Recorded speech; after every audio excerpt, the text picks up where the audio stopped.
Salut les potos, salut à tous les amoureux du football, salut à tous les abonnés de Viking Débrief. Soyez salués depuis votre position, vous qui nous suivez depuis votre salon, depuis votre lieu de travail, depuis vos différentes habitations, soyez salués. Alors les potos, je suis très ravi parce que là nous venons d'assister à une masterclass de la part du Real de Madrid concernant le Classico qui l'opposait au FC Barcelone.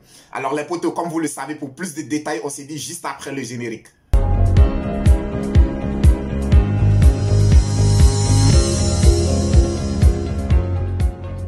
Alors les potos, nous venons d'assister tout à l'heure au Classico le plus médiatisé au monde entier entre le Real de Madrid et le FC Barcelone.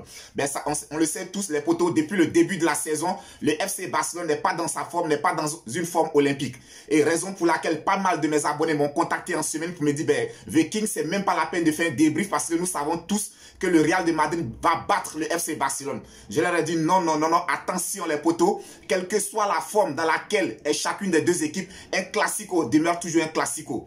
Alors aujourd'hui, les deux techniciens, Ronald Koeman du côté du FC Barcelone et Carlo Ancelotti du côté du Real de Madrid, les deux techniciens ont opté pour un 4-3-3. Alors je pense que la différence est faite dans l'animation. Parce que quand on a regardé le 4-3-3 de Carlo Ancelotti, dès la perte de balle, le 4-3-3 se transformait en 4-5-1. C'est-à-dire dès que le Real de Madrid n'avait pas le ballon, les deux ailiers du Real de Madrid venaient au milieu de terrain pour renforcer le milieu de terrain et ne laissaient que seul en pointe Karim Benzema qui essayait de faire un semblant de pressing. Pourquoi est-ce que Carlo Ancelotti a opté de cette façon? On le sait tous, le danger numéro 1 au niveau du FC Barcelone, c'est Frenkie de Jong et Sergio Busquets. Donc aujourd'hui, en renforçant le milieu de terrain, Carlo Ancelotti empêchait tout de suite Sergio Busquets et Frenkie de Jong de pouvoir s'exprimer, de pouvoir alimenter les attaquants en bon ballon. Et je pense que c'est ce qu'il a réussi. Parce qu'on a constaté, l'animation en 4-3-3 du côté du FC Barcelone était que dès la perte de balle, il fallait que les attaquants barcelonais pressent la défense madrilène pour les empêcher de sortir correctement le ballon. Je pense que ça a été réussi. Dès les 10 premières minutes, on a vu vraiment un Real de Madrid très en difficulté parce qu'ils avaient des difficultés à sortir les ballons depuis leur défense. Et cela a tout de suite permis au FC Barcelone de se créer la première occasion de but par l'entremise aujourd'hui de Dest. Je ne comprends pas comment est-ce qu'il a pu rater cette occasion. À 3 mètres de Courtois, à 3 mètres des buts, lui, il a trouvé l'occasion. Il a trouvé très bon pour lui de mettre le ballon à 5 mètres de hauteur des buts. Je ne comprends pas comment est-ce que Dest a pu rater cette occasion-là. Donc tout de suite, je pense qu'après avoir raté cette occasion, ça a tout de suite attiré l'attention du technicien italien du Real de Madrid. Carlo Ancelotti a dû changer ses plans. Et je pense qu'en changeant ses plans, il a pu rééquilibrer le match. On a vu tout de suite Vinicius sur son côté, accompagné aujourd'hui par Mendy, je l'ai dit la semaine dernière, le retour de Mendy aujourd'hui a permis à Vinicius de se libérer, de vraiment donner le meilleur de lui-même comme c'était le cas depuis le début de la saison.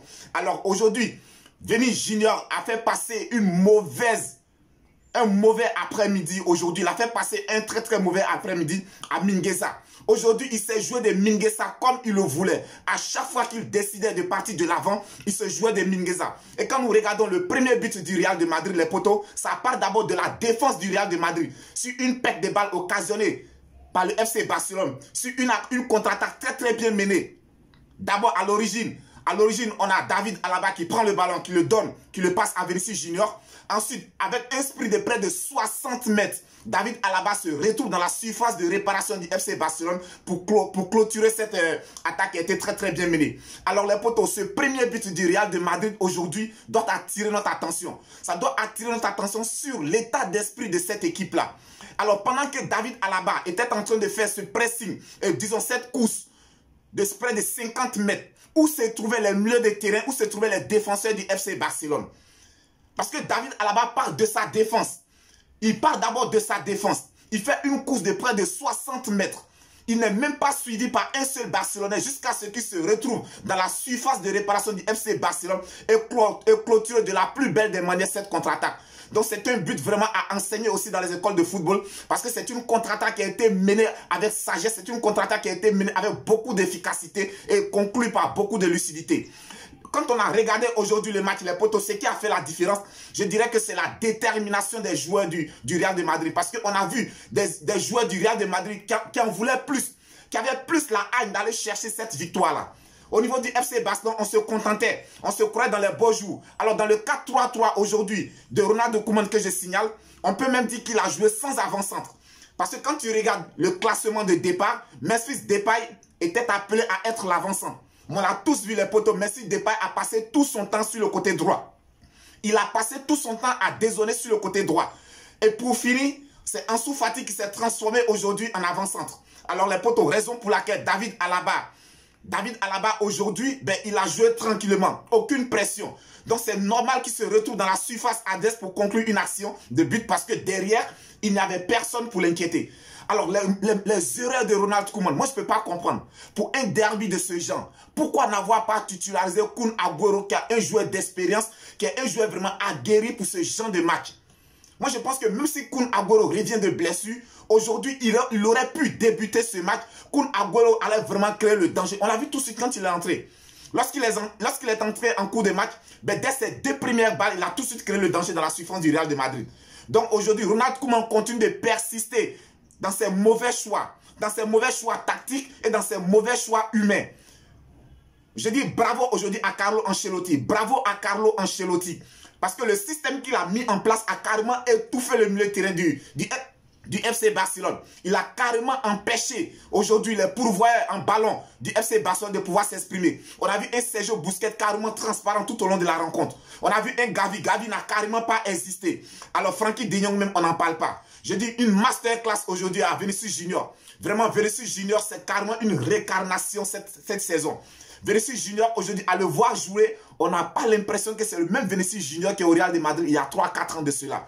Je tire aussi mon chapeau aujourd'hui au milieu du terrain du Real de Madrid, à savoir Lucas Modric et aussi Toni Kroos et Casemiro. Vraiment bravo à tous ces gens. Bravo aussi à Karim Benzema pour ses déplacements qui ont vraiment perturbé la défense centrale du FC Barcelone. Alors regardez aussi les poteaux, la configuration du second but. Comme quoi pour dire que l'état d'esprit aujourd'hui était du côté du Real de Madrid. Qui est-ce qui conclut le second but du Real de Madrid? Lucas Vazquez, un latéral droit qui se retrouve au poste d'avant-centre pour conclure une action qui a été menée depuis la défense. Lorsque Lucas Vazquez faisait son appel, où se trouvait celui qui était chargé du marquage de Lucas Vazquez? Où se trouvait Memphis Depay? Où se trouvait la charnière centrale? Parce que c'est suite à une perte de balle dans la défense du Real de Madrid.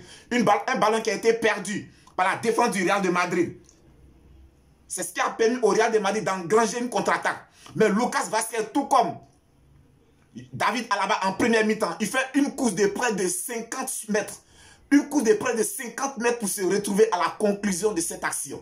Donc je dis bravo, bravo, bravo à cette équipe du Real de Madrid. En tout cas, là, ils nous ont donné une leçon de ce que c'est que la combativité, de ce que c'est qu'un esprit de gagneur dans un match de football. Je pense qu'aujourd'hui, le talent seul ne suffit pas dans un match de football. En plus du talent, il va falloir ajouter de la grinta. Et aujourd'hui, le FC Barcelone n'avait pas cette grinta-là. Aujourd'hui, le FC Barcelone n'avait pas la grinta pour aller remporter les 3 points. Donc je dis bravo, bravo à Carlo Ancelotti et tous ses protégés. Bravo au Real de Madrid. Alors les potos, sachez qu'aujourd'hui est une journée remplie de classicos.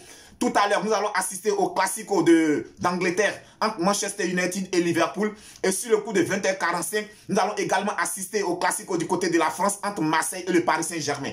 Les potos, ce sont des rencontres que je vous invite à suivre. Alors, merci de nous suivre, merci de nous faire confiance. Viking Débrief connaisseur connaît, nous serons toujours là pour vous donner les informations. Si tu n'es pas encore abonné à notre chaîne, n'hésite pas à le faire. Abonne-toi pour ne plus rien rater de nos prochaines vidéos. Partagez, likez, abonnez-vous, abonnez-vous, abonnez-vous. On se dit à tout à l'heure pour pouvoir débriefer le Classico entre Manchester United et Liverpool et aussi entre Marseille et Paris Saint-Germain. D'ici là, portez-vous bien, que Dieu vous protège. On se dit à tout de suite. Bye bye.